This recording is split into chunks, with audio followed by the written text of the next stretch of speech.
Okay, class, I want to talk about neuroplasticity.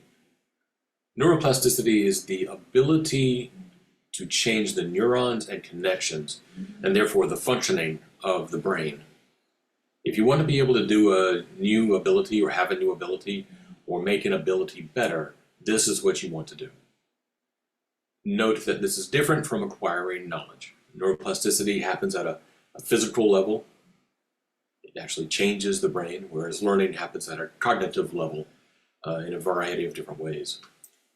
The nice thing about changing things at a physical or very low level is that the changes affect many things at a higher level, or how you use the things at a higher level.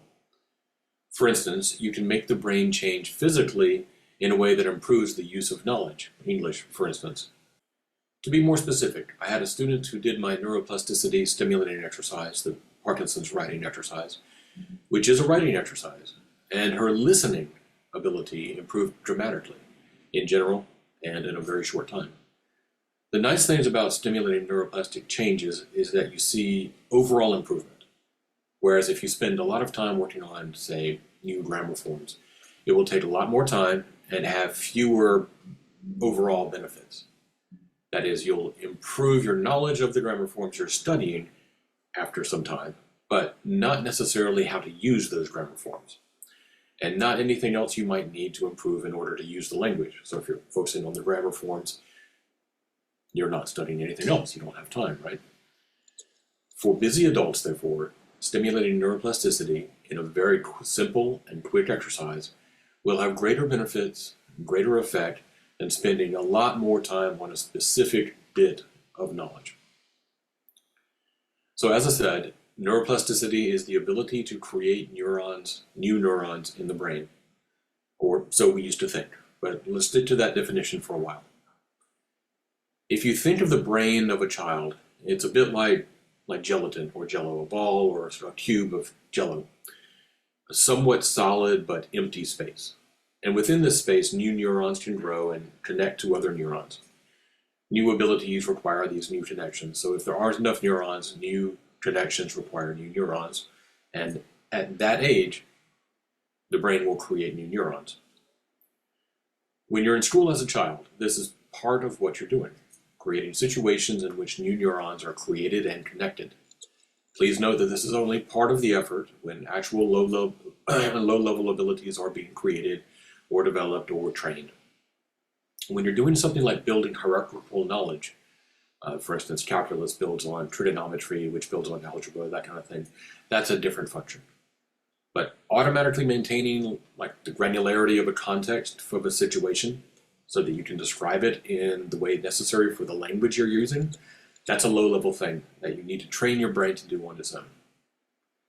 For instance, for all of my students who are Chinese speakers, their brains know how to do that in order to speak Chinese.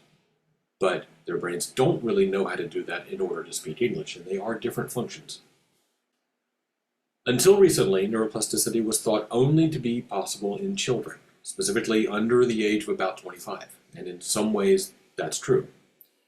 The creation of neurons is something only possible in children, for the most part, and much of childhood learning relies on this.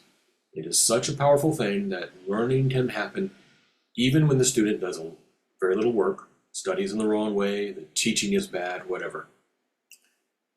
However, what we have now discovered is that a different kind of neuroplasticity is available in adults, one that is more like recycling than creating. Unfortunately, it's a little more difficult to make it happen. But if you're an adult trying to, for instance, improve your English ability, understanding and making use of this form of neuroplasticity is extremely important. As I mentioned, trying to make use of our old understanding of neuroplasticity only works in children. So if you try to study and learn as an adult in the very bad and inefficient way that most children attempt to study, it's really not going to work very well. That worked as a child because you had the creation of neurons that was helping out. As an adult, you have a different situation. You don't have the old, powerful form of neuroplasticity helping you out.